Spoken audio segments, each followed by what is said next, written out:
Hi, welcome to Breezy Math, where math makes sense. All right, so in this video, what I want to do is talk about one of the harsh realities of teaching, okay? The fact of the matter is, no matter how we look at it, teaching is a popularity contest. It just is. A lot of new teachers really underestimate the fact of being likable is almost everything in the classroom. Now, of course, you need to know the material and be able to communicate the material effectively. That goes without saying. That's just what the job is, right? Know your material, communicate it effectively. But behind the scenes, what we want to understand is you have to be likable. All right. Why? If your students like you, they'll do anything you say. You'll have them eating out of the palm of your hand. However, if they don't like you, you're going to have a rough time. Good luck. You can be the best communicator, have the best personality, but if they don't like you, you're in trouble. I've seen a lot of first year teachers crash out because they did not understand this.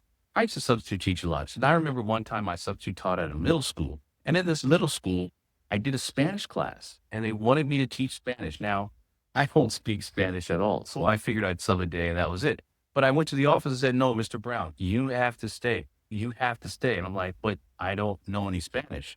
But guess what? I was the only teacher that those students would actually listen to. Okay. Middle school, 12 to 14-year-olds, we know how squirrely that age can be. So I ended up doing a long term there and subbed there for about 6 months. I'm teaching Spanish. And since I'm in SoCal, that's not how it really worked. They ended up teaching me Spanish. I brought in the Rosetta Stone. We made it work. Okay. But again, what I want to emphasize, you're dealing with little human beings, right? So the human factor has to take precedent over even the material. That's right. These little humans, they're trusting you to deliver the material in a way that it is comfortable for them. And nowadays, they just have too many alternatives. So if they don't like you, they're just going to be looking at their favorite YouTuber, which we hope, of course, is Mr. Brown with Easy Breezy Math. Now, so yeah, I remember when I first started teaching, older veteran teachers would come up to me and they'd say things like, don't smile until April. Don't smile. Never let them see you smile. Be meek. Make sure you're strict and lay down the law. I get that. You want to be consistent, but you want to stay within your personality and be a pleasant person, right? Do you want to create that comfortable, calm environment of acceptance? That's what you really want to do. What I learned to do was to smile all the time. And then soon, once my students saw that Mr. Brown isn't smiling, they knew something was wrong. Even if I just came in tired, just wasn't in a great mood that day, my students would be the first to say, hey, what's going on, Mr. Brown? We don't see you smiling. Are you okay? And because they knew right away, I am the teacher that will happily assign extra homework assignments with a smile on my face and a pleasant demeanor. That's how I always viewed teaching. Now, of course, with all this being popular and being likable, you must remember to remain yourself. You have to be yourself. You can't fake it. Students are going to see that face right away. They're very perceptive. They're going to understand, okay, this person is not being himself. They won't believe you and you lose your genuineness. You never want to do that in the classroom.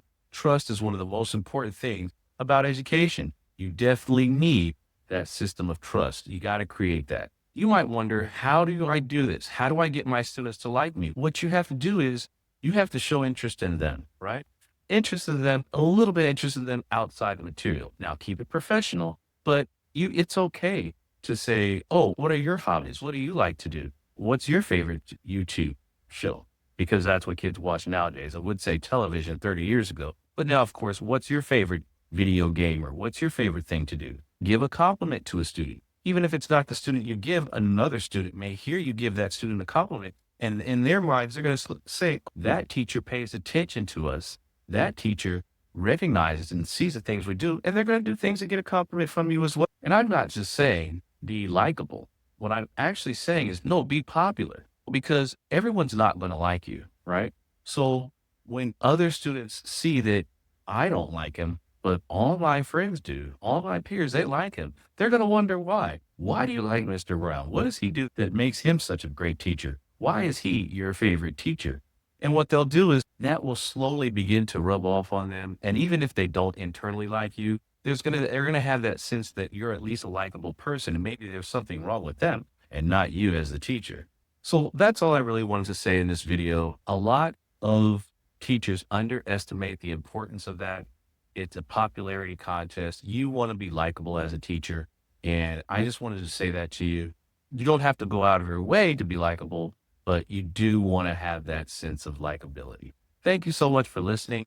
Go ahead and tune in to some more of my videos, especially if you're a first year teacher. This was a teacher tip. Okay. If you like this video, go ahead and subscribe for more videos, and we'll see you on the next one. Thank you. Have a great day. Bye.